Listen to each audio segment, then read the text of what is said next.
What up, y'all? It's your man, Abuamerican. I am back. Long time. Hope y'all have been well. Jazakallahu khairan, barakallahu fikum.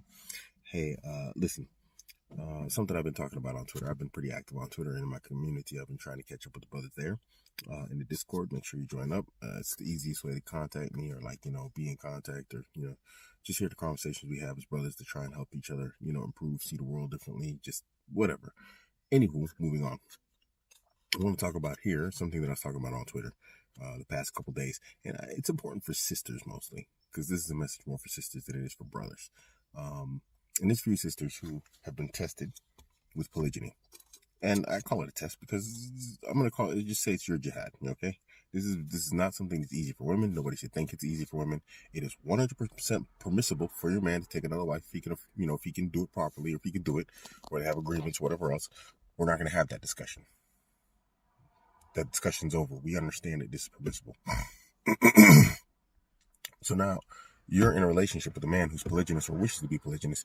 This is going to help your marriage stay together if you want to stay together with that man. And I advise you to stay with your husband. Just because he wants to take another wife doesn't mean he doesn't love you. Doesn't mean he doesn't find you desirable. It doesn't mean a lot other than he's a healthy man with healthy testosterone levels, and he is exercising the reproductive strategy that Allah gave men as men. And if you look at cross species, it's the majority of species practice polygyny, not monogamy. We're not much different. There's a manhaj in the creation of Allah. So we're not going to take exceptions and whatever else like this. We don't want to have these conversations. We're dealing with, you have a man, you love him, you're viciously jealous, you don't want the relationship to end, but you don't want him to have another wife. And so what we deal with here, we're going to have multiple conversations, one at a time. So now you're both being stubborn. And this is one of the first causes of breakups, is that stubbornness. Because he wants his way, you want your way, and compromise doesn't exist here. It's capitulation. And yes, I am expecting you to capitulate, sisters. I'm not gonna lie. This is not like, the go boys, anti-girls thing. It's permissible. He's not doing anything haram. You should take the backseat to what's permissible. And this is a conversation you absolutely need to have with your husband or your potential husband. Is not one like Abuamerican decides what happens in your family. But understand what he's doing is permissible, So it's my opinion, if it comes between something permissible and something that doesn't have to be, let the person have what's permissible. Because if it's that heavy on their mind, then they might be considering something impermissible. So don't surrender somebody who wants to do something halal. They avoid the haram and you want to punish them for it. These are all my opinions. You can do what you want. I know we're going to have sisters who are going to be angry and say otherwise, but this is how I feel about this particular topic, okay?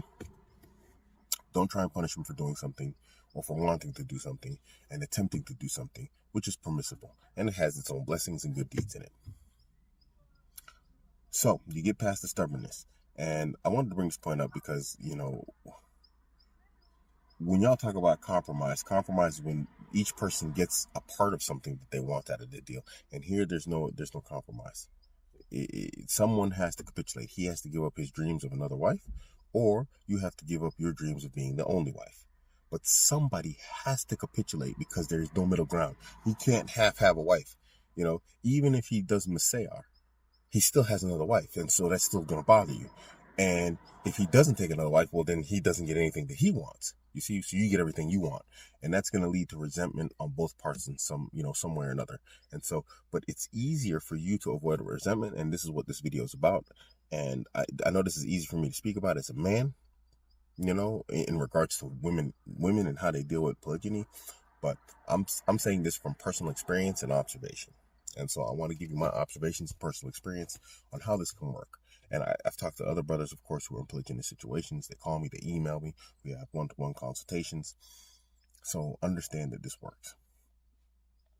So what you need to do, sisters, if you are in a polygynous situation, is you need to focus exclusively on the relationship you have with your husband. You are not married to your co-wife. You have no obligation to her other than the basic Islamic obligations of a co-wife until children exist. And even then, it's like you just become family by blood. But otherwise, you have no obligation to her other than the rights of a Muslim upon a Muslim. Your relationship is with your husband. And what happens is far too often, too many women pay too close attention to what's going on with him and his other wife, and not what's going on in him and you. And this is why you see so many polygynous relationships fail, because there's such an extreme focus on what your husband is doing with your co-wife. That's not your relationship. You don't need to worry about that. If that relationship is going good, mashallah. That's not your business. That's not your problem. Focus on your relationship being good. If that relationship is going bad, may Allah aid them. That's not your problem. That's not your focus. You need to make sure your relationship is not going bad. Nothing else matters. And a part in here for the brothers. This is important. And this is easier said than done, because even I fall into this mistake. And 100%, I'm transparent all the time, is you have to be very, very conscious about not bringing your affairs of another house into the other house. And I'm not talking about, don't talk about your other family, don't whatever else, don't be pulled into conversations, because this is what happens. We talk to women, and women are really good at conversations and pulling information out of conversations, and so what happens is they start pulling information about what's going on in the other relationship. And this is why I'm saying, you sisters, you need to focus on your relationship only. It doesn't matter what's going on over there. Don't talk about it. Don't ask them about it. You don't need to know. Focus on your relationship being good. And what happens is, men, we communicate, we direct communicate. We don't think about the greater picture at times. Some men do, and that's really commendable. But we just talking, and it's like, oh dang, you know what? I let something slip from this house to that house. She asked me about this, how she's doing, what she's doing, this, that, the other, and all this stuff. How's my co-wife doing? All this stuff has implications. You just like, how are you doing?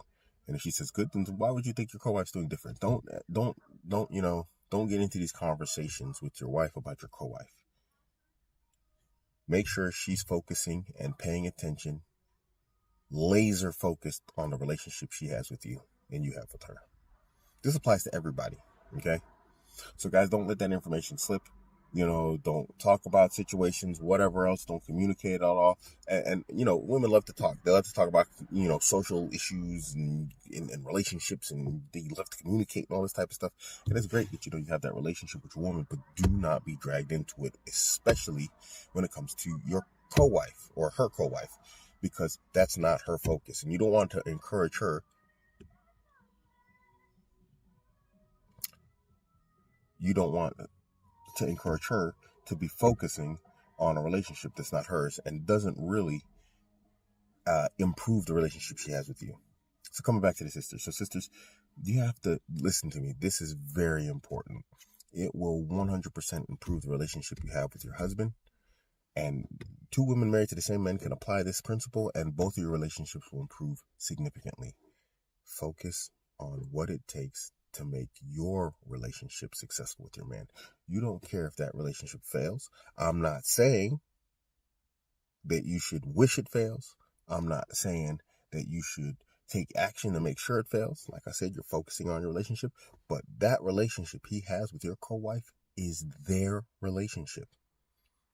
And it's their job to make sure that relationship functions.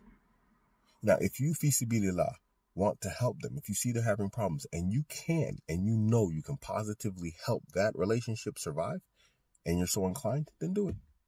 But under no circumstances should you get involved in any war hoping you can help get rid of her, because all it's going to do is it's going to cause resentment on his part and her part against you for intervening in a negative way in their relationships. And that will harm your relationship. Stay out of that stuff. Focus on your relationship with your husband. Nothing else matters. You really shouldn't have a general idea of what's going on with his other relationship anyway. When he's with you, nothing else matters. When he's not there, then focus on your religion, focus on your children, focus on, studying the religion and all this types of stuff. Focus on learning how to cook his favorite foods, the things that benefit you, your home business. You should be at home. You shouldn't be at work or whatever else. I don't want to hear this argument. unless you absolutely have to go to work. There are situations, I understand. There are situations where a woman has to work. It's less than ideal, but I understand it happens. Whatever it is, make sure that you're doing something other than trying to figure out what's going on in his home. Does he treat her better? Does he not treat her better? Find out on your own what it takes for him to treat you better instead of asking yourself, why is he treating her better? Because if you honestly examine the relationship that he has, and I don't encourage you to do this, but if you examine a relationship that he has with a co-wife and you feel that he's treating her better, two things are going to come apparent, maybe more. But this is my personal experience and the experience that I've had speaking to other brothers. One, your emotions, they're causing you to distort how his relationship is with your co-wife. And two, that the co-wife, if he's treating her better and it's not your emotions clouding your judgment, then she's actually doing what I'm telling you right here, which is she's focusing on making him happy and being happy with him. And so he treats her better because it's natural, it's normal that people incline towards things that have a better ROI. So he puts in a little bit more effort, he gets a lot more out of it. Be that woman. Because if you think his co-wife is being treated better, I guarantee you in some form or fashion, she's being that woman. She's giving him a higher return on his investment. Even if it's a minimal investment, you might say, he's a bum. Well, if that woman's happy with him and you think he's happy with her, then what's different, between you two? If you think she's fitter, whatever else, all these thoughts that you can have, always rechannel and redirect it. Okay, she's thinner than me. He's treating her better. She's thinner. Okay, go to gym, work out. If you think that's what works, you're not in competition with her. So you ask yourself now, does he like thinner women? If he likes thinner women, then let me be a thinner woman, because that's something you can control. And so do it to improve the relationship with your husband. But this entire focus, and this is where I see so many women fail and lose good men, and then spend the rest of their days pining over a man. You see it on Mehdi's, whatchamacallit, I left him because he took another wife, now I'm unhappy, these dudes out here are bums and whatever else. You leave these good men and you rarely find a better one, because men in general are men. There are better men, obviously, just like there's better women, but generally we see a lot of regret in this field, and that's because you spent too much time focusing on the fact that there's another woman in the picture instead of focusing on the fact that he sees you as his woman and he wants you as his woman.